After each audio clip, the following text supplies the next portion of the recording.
Cinema എന്ന് പറഞ്ഞാൽ അഭിനയമാണെന്ന് നമ്മുടെ ചെറുപ്പക്കാർ മറന്നു പോകുന്നു. പിന്നെയോ അതൊക്കെയും ജീവിതം പോലെ അവരങ്ങോട്ട് ഏറ്റെടുക്കുന്നു. അതിന്റെ ഭാഗമായി ഇത്തരം തോന്നിയാസങ്ങൾ വർദ്ധിച്ചു വരുന്നു. വൃത്തികെട്ടൊരു വേഷം ഒരു പെണ്ണ് സിനിമയിൽ ഇറക്കി കഴിഞ്ഞാൽ, അവളുടെ ഏകദേശം ഭാഗങ്ങളൊക്കെ പുറത്ത് കാണിച്ചാൽ, അതങ്ങനെ അനുകരിക്കാൻ പെൺകുട്ടികൾ വരി നിൽക്കുന്ന കാലത്ത് ടെൻഷൻ ഉണ്ടെങ്കിൽ കള്ളു കുടിക്കണം, അല്ലെങ്കിൽ ഞരമ്പ് മുറിച്ച് ആത്മഹത്യ ചെയ്യണം എന്ന് സിനിമാ നടി പഠിപ്പിക്കുന്നത് ഇത് കേവലം അഭിനയമാണെന്ന ബോധത്തിൽ നിന്ന് മാറിയിട്ട് ജീവിതത്തിൽ പ്രയോഗവൽക്കരിക്കുന്നു. ഇതിന് പ്രേരണ നൽകുന്നത് എന്ത് ടെൻഷൻ ഉണ്ടെങ്കിലും ഒന്നുകിൽ ആത്മഹത്യ ചെയ്യണമെന്ന് സിനിമ പറയണം, അല്ലെങ്കിൽ മദ്യത്തിൽ അഭയം തേടണമെന്ന് പറയുന്നു.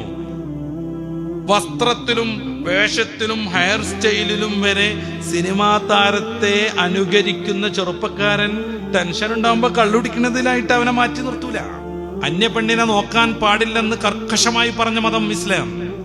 അന്യപെണ്ണിനോട് സല്ലപിക്കാൻ പാടില്ലെന്ന്, അന്യപെണ്ണിനോടൊപ്പം യാത്ര പോകാൻ പാടില്ലെന്ന്, ഒരിടത്ത് ഒരുമിച്ച് കൂടാൻ പാടില്ലെന്ന് പാട്ടുകാരൻ ഏതൊക്കെ രീതിയിൽ പാടിപ്പറഞ്ഞാലും ഇന്ന് ക്ലാസ് കട്ട് ചെയ്ത് പോരാൻ പാടില്ലെന്ന് കൃത്യമായി നിഷ്കർഷ വെക്കുന്ന മതം എങ്ങനെയാണ് ലവ് ജിഹാദ് നടത്തിയിട്ട് ഒരു അന്യപെണ്ണിനെ ചാടിച്ചുകൊണ്ട് പോരുന്നത്?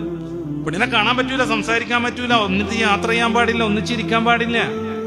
അത് കൃത്യമായി പറയുന്ന കഠിനമായ ഹറാമാണെന്ന് പ്രഖ്യാപിക്കുന്ന മതം എങ്ങനെയാണ് അന്യ മതത്തിൽപ്പെട്ടതോ ഈ മതത്തിൽപ്പെട്ടതോ ആയ ഒരു പെണ്ണിനോട് ശൃംഗരിക്കാനും സല്ലപിക്കാനും പ്രണയിക്കാനും പ്രേമിക്കാനും കിഡ്നാപ്പ് ചെയ്യാനും പറയുന്നത്?